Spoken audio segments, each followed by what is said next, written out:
नमस्कार। दूरदर्शन के इस कार्यक्रम सामाजिक सरोकार में आप सभी का हार्दिक स्वागत है। विश्व पर जब भी कोई संकट आता है तो सभी लोग साहित्यकारों की ओर एक उम्मीद के साथ देखते हैं कि वो अपने शब्दों के मलहम से हमारे दर्द को कम करेंगे। एक साहित्यकार समाज के कष्ट से अपनी कला का सृजन करता है, अपने शब्दों की माला में लोगों की भावनाओं को पिरोता है। भोपाल शहर के अंदर एक सृजनात्मक और साहित्यिक वातावरण बनाए रखने की महनी जिम्मेदारी बखूबी निभा रही हैं डॉक्टर मीरा दास और मिस्टर राजीव मिश्रा, जो कि एक बार पुनः भारत भवन में लेकर आए हैं अपना 3 दिवसीय Bhopal literature and art festival, जिसके बारे में वे आज हमें विस्तार से बताएंगे। साथ ही साथ बच्चों के जीवन में साहित्य क्या भूमिका निभाता है, इन सभी विषयों पर आज हम चर्चा करेंगे। आप दोनों का इस कार्यक्रम में बहुत बहुत स्वागत है। जी नमस्कार, थैंक यू जी, शुरुआत करते हैं डॉक्टर मीरा दास मैडम के साथ। Ma'am, Bhopal literature and art festival की शुरुआत किस तरह से हुई, इसके पीछे का उद्देश्य क्या था? तो 2018 में जी। राघव चंद्रा जी जो यहाँ पर प्रिंसिपल सेक्रेटरी हाउसिंग रहे हैं, जी। उनका वो दिल्ली चले गए और जब यहाँ थे तो हमारा उनके साथ काफ़ी लंबा परिचय था। जब वो दिल्ली गए तो हम लोगों के बीच में कई बार ये बात निकली और ये बात हुई कि सोसाइटी को कुछ तो देना ही चाहिए। जी। इतने सारे लोग आते हैं जो हम देश विदेश से आते हैं, जो हमारे यहाँ बहुत सारा ज्ञान अर्जन करके जाते हैं। वो भीमबेटका की गुफाओं के ऊपर लिख जाते हैं, वो सांची के ऊपर लिख जाते हैं, भोपाल के ऊपर लिख जाते हैं, और हम लोग यहाँ रहकर एक होलिस्टिक या इंटीग्रेटेड व्यू जो है हमारे यहाँ के लोगों तक नहीं पहुँचा पाते हैं। जी। तो इस उद्देश्य से इस एक लिटरेचर फेस्टिवल की, लिटरेचर एंड आर्ट फेस्टिवल की बातचीत शुरू हुई और एक हमको 6-8 महीने लगे रजिस्टर करते हुए, और हम लोगों ने पहला Bhopal literature festival, literature and art festival हम लोगों ने 2019 में किया। ये विचार ये था कि भारतीय संस्कृति जो है वो एक सामूहिक कला, जो संस्कृति है वो एक कला के द्वारा प्रदर्शित है, और एक सामूहिक कला के जो गाया जाता है, वही लिखा जाता है, वही आप चित्रकला में भी प्रदर्शित होता है। यहाँ तक कि हमारे यहाँ की साड़ियाँ भी एक टेम्पल साड़ीज़ कहलाती हैं, टेम्पल साड़ी कहलाती हैं। तो पूरा एक विचारधारा है और उसका एक सामूहिक प्रदर्शन है। तो कहीं पे हम लोग उससे बहुत अलग अलग स्ट्रीम में निकल गए, बहुत अलग अलग रास्ते बन गए। साहित्य अलग हो गया, संगीत अलग हो गया, सब कुछ अलग अलग हो गया। तो ये भोपाल लिटरेचर फेस्टिवल जो है ये कराने का उद्देश्य ये था कि हम एक सामूहिक उसका एक व्यू लोगों तक पहुंचाएं, एक सोच को इंटीग्रेट करें।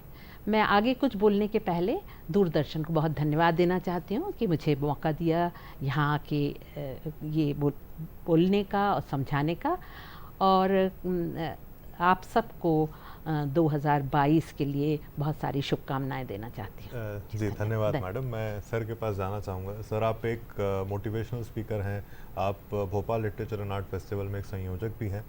आप एक कविता प्रतिस्पर्धा का आयोजन कर रहे हैं, मैं उसके बारे में विस्तार से जानना चाहूँगा। तो बहुत सीधी सी बात थी, जैसा मैम ने कहा कि साहित्य को जोड़ना था, सारी कलाओं को जोड़ना था, और ये जो पूरा प्रयास शुरू हुआ 2019 में, ये दर बदर हर साल कुछ ना कुछ इसमें नई चीज़ें जुड़ती जा रही हैं।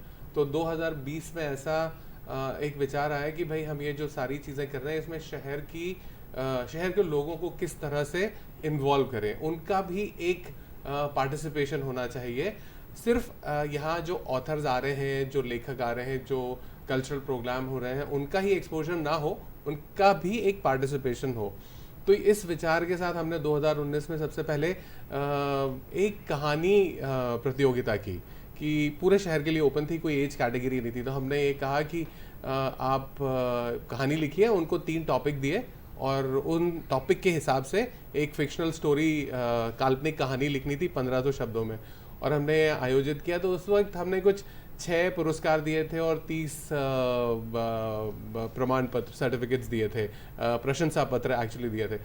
तो ये जैसे हमें उस साल जैसा रिस्पांस मिला, तो हमें लगा कि इसको और एक अलग लेवल पे लेके जाना चाहिए और क्योंकि पिछला साल कोरोना का बहुत ऐसा दबा दबा सा घर में बंद सा गया, और इसमें सबसे ज़्यादा जो श्रेणी के लोग थे वो बच्चे जो है ना स्कूल जा पाए, ना खेल पाए, ना उनके जीवन बहुत ज़्यादा अस्त व्यस्त हो गया था। तो हमने सोचा ये साल बच्चों के लिए कुछ किया जाए, तो उनके लिए फिर हमने कविता का आइडिया, कविता का ये जो पूरी रूपरेखा बनाई कि कविता प्रतियोगिता बच्चों के लिए की जाए, और जो 8वीं से 12वीं के जो बच्चे हैं उनको ये मौका दिया जाए कि वो अपनी पसंद की भाषा में, हिंदी या अंग्रेजी में, जिसमें चाहें, और 3 शीर्षक फिर से दिए कि इस पर अपनी कविता लिखें।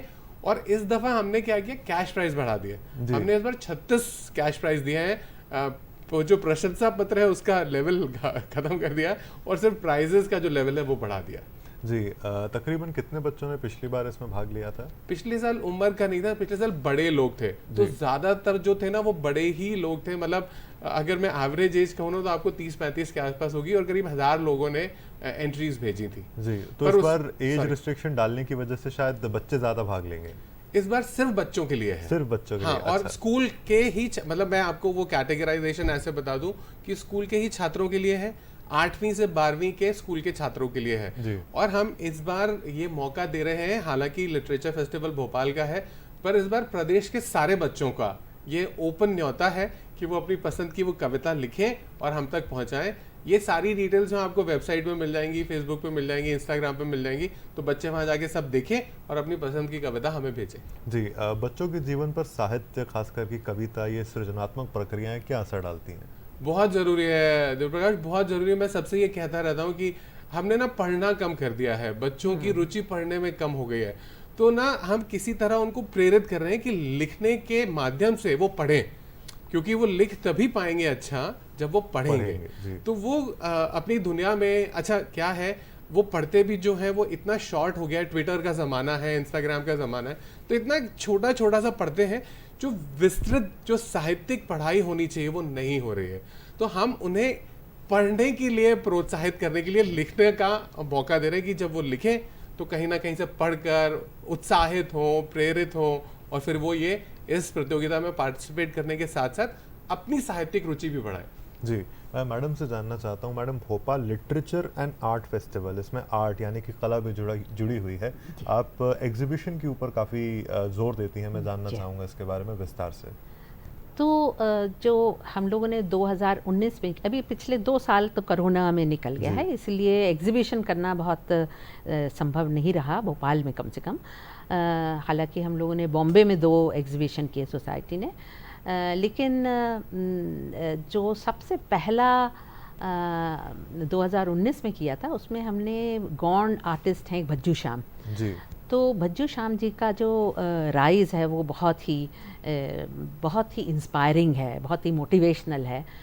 उसको लेके किया था, और कैसे वो गायन से उन्होंने, गौंड आर्टिस्ट के बारे में काफ़ी आप लोगों के यहाँ भी काफ़ी प्रोग्राम होते रहते हैं, और कैसे वो गायन से वो विजुअल आर्ट की तरफ चले गए, from oral art to visual art, और कैसे वहाँ से उन्होंने एक किताब लिखी जिसका नाम था द लंदन जंगल बुक, और वो उससे सारे दुनिया में उन्होंने अपनी तरफ ध्यान आकर्षण किया।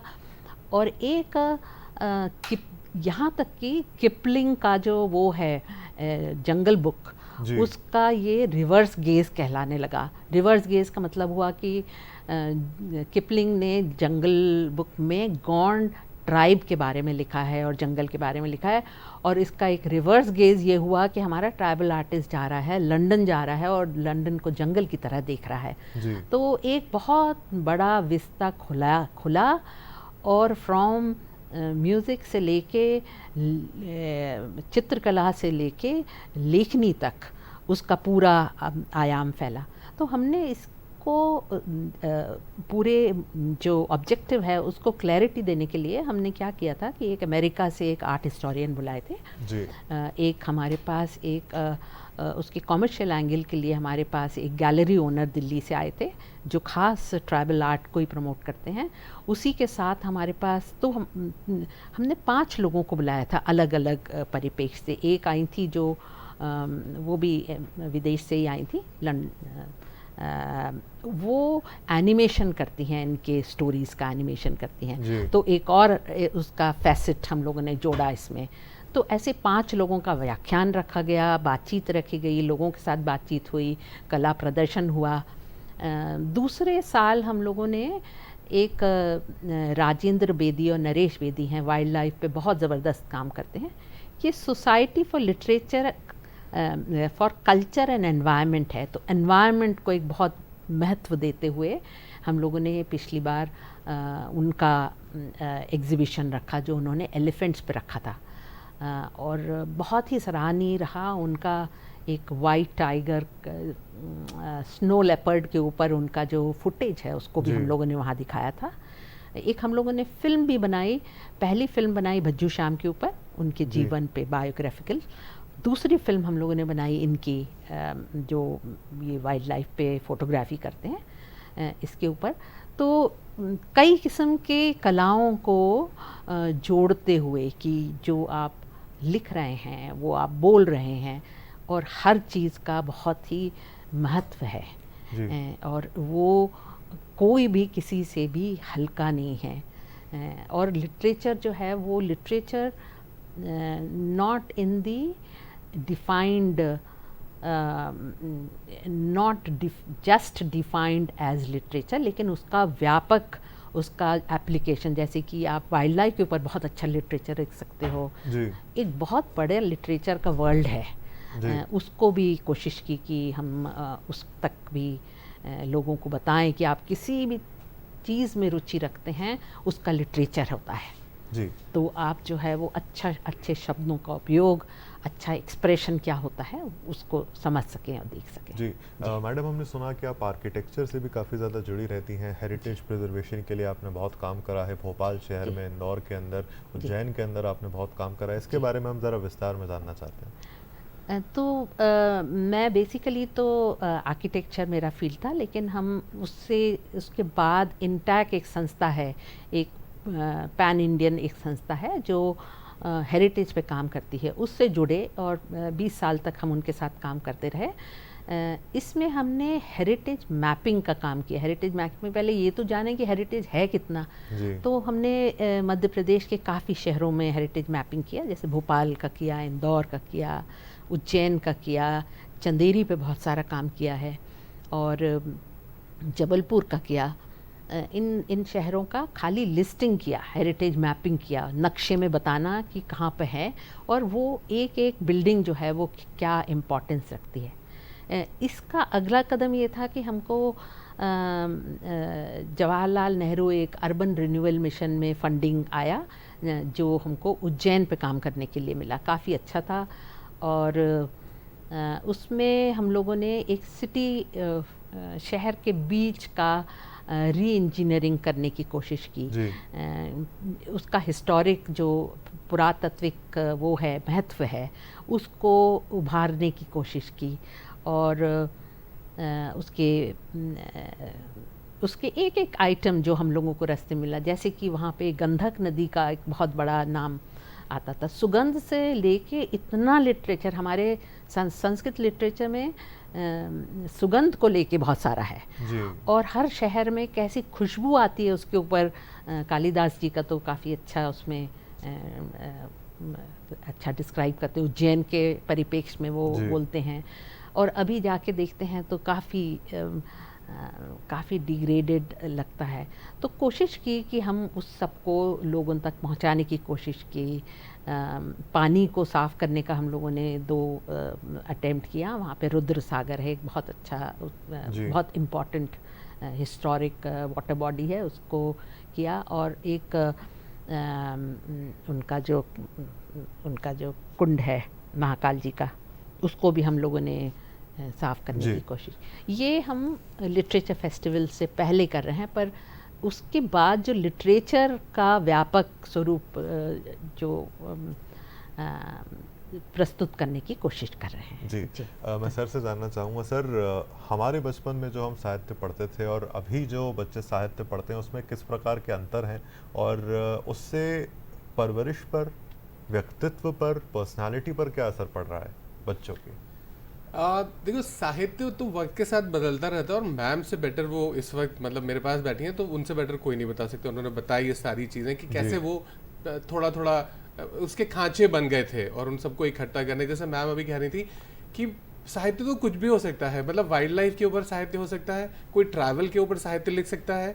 तो ये वक्त के साथ जैसे टेक्नोलॉजी बदलती जा रही है, वक्त बदलता है, तो साहित्य का विस्तार होता जा रहा है जी। जो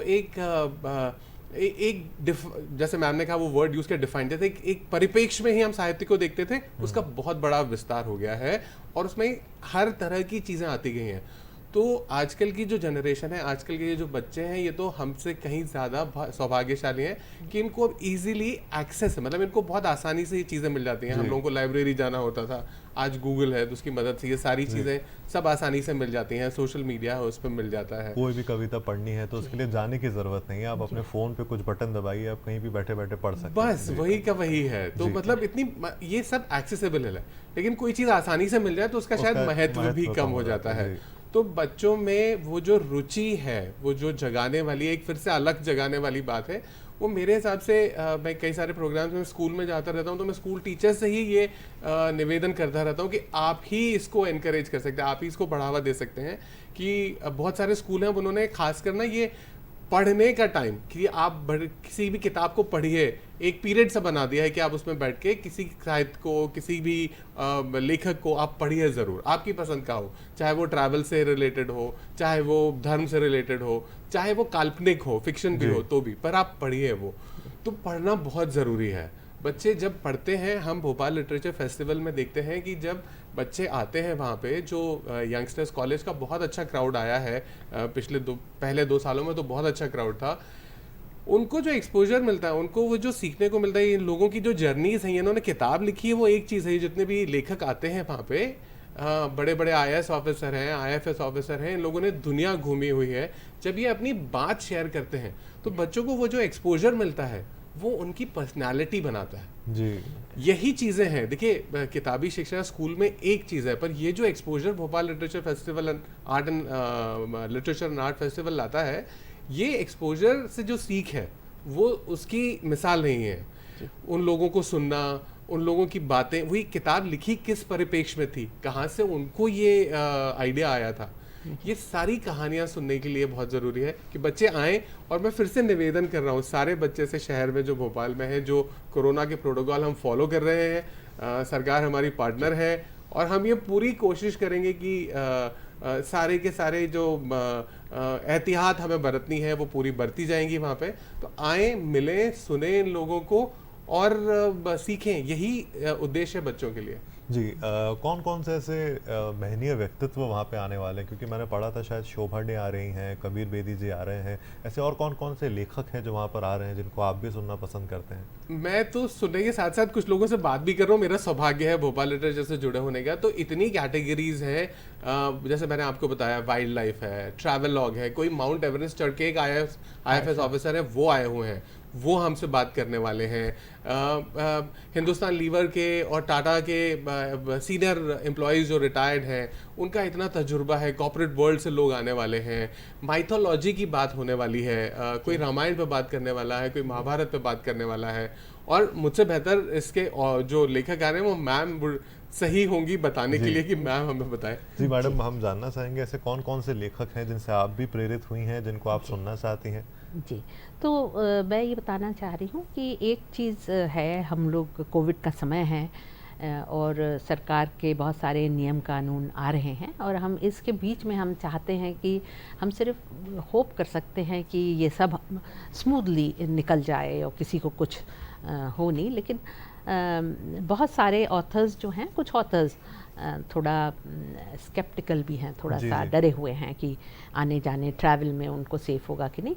तो पर जिन्होंने सब ने कंसेंट दिया है, और हम लोग कुछ लोगों को तो पहले भी बुला चुके हैं, जैसे मिस्टर कुरैशी हैं जो अपने इसमें इलेक्शन कमिश्नर रहे हैं। इस बार उन्होंने एक नई किताब लिखी है, दी पॉपुलेशन मिथ करके, तो उसके ऊपर वो बोलेंगे सैयद अकबरुद्दीन हैं, ये इंडिया के यूएन रिप्रेजेंटेटिव रहे हैं, बहुत बड़े व्यक्ति हैं, इंडिया को उन्होंने रिप्रेजेंट किया है यूएन में, और काफ़ी बैकग्राउंड रखते हैं, अच्छा रिप्रेजेंटेशन जी का बिल्कुल। वो आ जो रहे व्यक्ति हैं। जैसे यूएन में जी। गया है, जिसने पूरे देश विदेश घूमे हैं, उसके पास जो अनुभव का पिटारा होगा, जी, जिसके पास बिल्कुल। एक्सपीरियंसेस होंगे। अब जी जी हाँ, उनको बुला लेना, उनका जी। एक्सेप्ट कर लेना हमारे लिए बहुत सौभाग्य की बात है, जी। और लोग इसका पूरा लाभ उठाएं, उनसे तमाम प्रश्न पूछें। और ये जो डिजिटल नॉलेज है, वो उसका एक फ्लिप साइड ये है कि ये आपको एक्सपीरियंस से दूर ले जाती है, जी और it is a one way thing, है ना। और ये लिटरेचर फेस्टिवल आपको एक मौका देगा एक्सपीरियंशियल, आप वहाँ जाएंगे, एक पूरा बॉडी एक्सपीरियंस होता है फेस्टिवल में जाने का, लोगों से विजुअली देखने का, बात करने का, सुनने का, तो उसका पूरा लाभ उठाएं। इसमें हम लोगों ने अलका पांडे जी को बुलाया है, जो आर्ट हिस्टोरियन है, काफ़ी इम्पॉर्टेंट आर्ट हिस्टोरियन है इंडिया की। गोपाल कृष्णन जी आ रहे हैं, सतीश पांडे जी हैं जो वाइल्ड लाइफ, वो और उनकी पत्नी वाइल्ड लाइफ एनिमल का ट्रीटमेंट करते हैं, और उनके पास बहुत सारे अच्छे किस्से हैं जो वो सुना सकते हैं उसके बारे में। वाइल्ड लाइफ अपने आप में बहुत फैसिनेटिंग और बहुत जी। रोचक एरिया है, तो उसके बारे में बात कर सकते हैं। और ये हेरिटेज से भी जुड़ी हुई हैं ये सब, अपने अलका पांडे जी भी, और कॉरपोरेट वर्ल्ड से भी हम लोगों ने बुलाया है 2-3 लोगों को, तो जी। वो मैनेजमेंट बहुत बड़ा एरिया है, बहुत ही बड़ा एरिया। आजकल के यूथ तो मैनेजमेंट तक उसके भी इतने हज़ार ब्रांचेस हैं, तो मैनेजमेंट को लेके ये टाटाज में रहे हैं, और अपने मोटिवेशनल टॉक देंगे। आप उनसे जितना सीख सकते हैं सीखें। जो अपने कॉर्पोरेट जी। वर्ल्ड का अनुभव आप लोगों के साथ, वहाँ पे बच्चों के साथ और आने शेयर वाली करेंगे। पीढ़ी के साथ बांटेंगे। जी। जी सभी के साथ, सिर्फ सबके बच्चे साथ नहीं, बच्चे। पता है जी। आपको, बहुत सारे बिजनेस बिल्कुल। फैमिलीज के लोग आते हैं। हमने जैसे पिछले कुछ फेस्टिवल्स में देखा, बहुत सारे दुकानदार हैं, वो आते हैं। जब ये कॉर्पोरेट के जो लोग आते हैं, इनको सुनने आते हैं, ये सीखने आते हैं कि हम वो अपनी दुकान का मैनेजमेंट, अपना पूरा विस्तार कैसे बेहतर करें। क्योंकि ये वो मौके हैं, जैसे मैम ने कहा ना, ये रूबरू बात है। जी ये एक मोनोलॉग नहीं है कि मैंने वीडियो देख लिया, यूट्यूब पे देख लिया, या ट्विटर पे पढ़ लिया, या इंस्टा पे पढ़ लिया, ये वो नहीं है। रूबरू, और एक एनर्जी आती है उनसे जब वो बात करते हैं, जब वो अपने किस्से बताते हैं, तो उनसे लगता है कि उन्होंने जो महसूस किया है वो आपकी रूह तक पहुंच रहा है। जी जी तो ये जो एक्सपीरियंशियल लर्निंग है, ये आपको सोशल मीडिया और उस पर नहीं मिल सकती। और हम कोशिश यही कर रहे हैं Bhopal literature and art festival के थ्रू कि ये लोग आए, जुड़े, बच्चे भी जुड़े, बड़े भी जुड़े, बिजनेसमैन भी जुड़े, हाउसवाइफ्स भी जुड़े, सब लोग आए, हर तरह के लोग आए, और देखें, समझें, और वो एनर्जी फील करें कि देखिए साहित्य के थ्रू, किसी की सीख के थ्रू आप अपनी खुद की ज़िंदगी कैसे बेहतर कर सकते हैं। जी क्योंकि ये जो कॉर्पोरेट में लोग काम कर रहे हैं, ये भी कहीं इन्होंने भी अपनी छोटी दुकानों से शुरू करा था और आज इतना बड़ा सेटअप बनाया, क्योंकि एक बहुत ही इंस्पिरेशनल स्टोरी का काम करता है उन लोगों के लिए जिनकी इस वक्त दुकानें हैं और ये सारी चीज़ें हैं। आपके जीवन पर कौन से ऐसे साहित्यकार थे जिन्होंने असर डाला था? अच्छा, बहुत सारे हैं। मतलब हमने बचपन से पढ़ना शुरू किया था, तो मतलब मुझे तो याद है एनेट ब्लाइटन की स्टोरीज वगैरह हमने बचपन में पढ़ना शुरू की थी, वो है। पर कुछ जो कुछ साहित्यकार हैं या कुछ कॉर्पोरेट वर्ल्ड के जो राइटर्स रहे हैं, जिनके एक्सपीरियंसेस सुनने में ज़्यादा अच्छा रहा है। कुछ किताबें जे.आर.डी. टाटा साहब की जो ऑटोबायोग्राफी थी, रतन टाटा साहब की जो ऑटोबायोग्राफी है, ये सब वो पढ़ने वाली चीज़ें हैं जो उनसे, ये सब किसी लेवल से ऊपर बढ़े हैं, तो उनकी जर्नी अलग रही है, लेकिन उस जर्नी में आप क्या आत्मसात कर सकते हो, खुद आप क्या सीख सकते हो, अपने आप को कैसे बेहतर बना सकते हो, अपने लिए क्या ले सकते हैं। हाँ, जी। अपने लिए क्या ले सकते हैं, वो आपको पिक करना है। और मैं आपको यकीन से ये कह सकता हूँ तजुर्बे से कि हर किताब में हर एक को अपना अपना कुछ मिलता है। सबका कॉमन भी नहीं होता, वो कि सबको एक ही चीज़ मिल जाए वो भी नहीं है, उसमें से हर एक को अपनी अपनी कुछ चीज़ें मिल जाती हैं। तुम इसी परिप्रेक्ष्य में मैं एक बात बताना चाहती हूँ। हमने एयर इंडिया के 2 बहुत मेजर एग्जीबिशंस किए हैं, और उसमें मौका मिला है जे.आर.डी. टाटा के बारे में आपने मेंशन किया, तो जे.आर.डी. टाटा ने 1932 में जो हवाई जहाज़ उड़ाया, वो हवाई जहाज़ वो खुद इंग्लैंड से खरीद के लाए। जी। तो जब और वहाँ से सिंगल इंजन का हवाई जहाज़ होता था, उसको वो अपना लगेज बना के लाए, उसको फोल्ड करके शिप में रख के और उसको लेकर आए, और वो हवाई जहाज़ खुद उड़ाते थे। 2 लोग थे, एक नेवल उनके साथ थे वो, और जे.आर.डी. टाटा मेल बैग खुद उठा के, जो चिट्ठियों का बैग था वो खुद हवाई जहाज़ में उड़ा के लेकर गए। और ये नेविगेशन के टूल्स नहीं होते थे, तो आप जो है वो नक्शा देख के और एक कंपस और उससे डिवाइडर से ये कराची से बॉम्बे तक हवाई जहाज़ उड़ा के लाए। और इतना ज़्यादा ग्रास रूट पे काम किया उन्होंने। वहाँ से एयर इंडिया की शुरुआत है। पहली फ़्लाइट 1932 में जो जे.आर.डी. टाटा ने खुद उड़ाई, और वो बैग खुद उठाते थे, ले जाते थे, उसमें पेट्रोल भरना काम खुद कर रहे हैं। एक बार उनका हवाई जहाज़ जो है रात को अहमदाबाद के पास कहीं खेतों में उतर गया, क्योंकि नेविगेशन इतना स्ट्रॉन्ग नहीं था, एयरपोर्ट्स थे ही नहीं। तो उन्होंने सारी रात जो है वो हवाई जहाज़ के विंग के नीचे लेट के बिताई। दूसरे दिन सवेरे उठे। तो हम्बल बिगनिंग की बात कर रहे हैं। वहाँ से आप बताइए, उन्होंने एयर इंडिया खड़ा किया, जो दुनिया की तमाम एयरलाइंस के साथ टक्कर लेता था, in spite of being very very tight in resources थे नहीं, पैसा। आप अमेरिका के साथ आप कैसे टक्कर लोगे? तो अमेरिका और यूरोपियन कंट्रीज़ जो है वो हवाई जहाज़ उड़ाते थे, रशिया भी था उसमें। और इंडिया, आप बताइए, इंडिया कॉम्पीट करने के लिए उन्होंने कल्चर का सहारा लिया और बहुत बड़ा उन्होंने एम्पायर खड़ा किया उसको लेके। तो बहुत इंस्पायरिंग स्टोरीज हैं। यही कहानियाँ जो है ना, जो मैम बता रही, यही कहानियाँ सुनने के लिए आना है जी। कि कहानियों के पीछे इतनी कहानियां हैं, वो किताब के पीछे इतनी कहानियां हैं, उनकी वो जर्नी है, वो जो क्वेश्चन आंसर सेशन होते हैं ना, वो उस किताब से ज्यादा रोचक और ज्यादा ज्ञानवर्धक होते हैं। और ये लोग कौन हैं जो बोलते हैं, लिखते हैं? मैं सर से अंत में जानना चाहूँगा, इसकी तारीख क्या है, कब ये हो रहा है, किस जगह पे हो रहा है, कितने वक्त से कितने वक्त तक रहेगा? तो ये और मैं सबको आमंत्रण दे रहा हूँ, मैं और मीरा मैम साथ में मिलके Bhopal literature and art festival की सब तरफ से सबको आमंत्रित कर रहे हैं। 14, 15, 16 जनवरी को भारत भवन में है। और सारी जो जानकारी है वो न्यूज़पेपर में भी बराबर आ रही है। सारे लेखक जो हैं वो फाइनल स्टेजेस में हैं, उनका जो पूरा कार्यक्रम है वो तय होता जा रहा है, और आपको बराबर अखबारों के थ्रू सूचना मिलेगी। और वरना जो लोग वेबसाइट एक्सेस कर सकते हैं वहाँ जाएं, वेबसाइट पे पूरी जानकारी है, फेसबुक पर है, इंस्टाग्राम पे है, ये सारी जानकारी है। 14, 15, 16 जनवरी आप इसको महसूस करने, इसको अपने जीवन का एक हिस्सा बनाने के लिए भारत भवन जरूर आइए। जी धन्यवाद। आप दोनों ने हमारे सभी सवालों के जवाब बहुत ही आसान भाषा में और बहुत ही विस्तार से दिए। आपके बहुमूल्य समय के लिए आपका बहुत बहुत धन्यवाद। साहित्य समाज का दर्पण है। साहित्य मानव व्यक्तित्व के सृजनात्मक पहलू को बढ़ावा देने का अत्यंत महत्वपूर्ण कार्य करता है, जो कि किसी भी बच्चे के सर्वांगीण विकास के लिए अत्यंत आवश्यक होता है।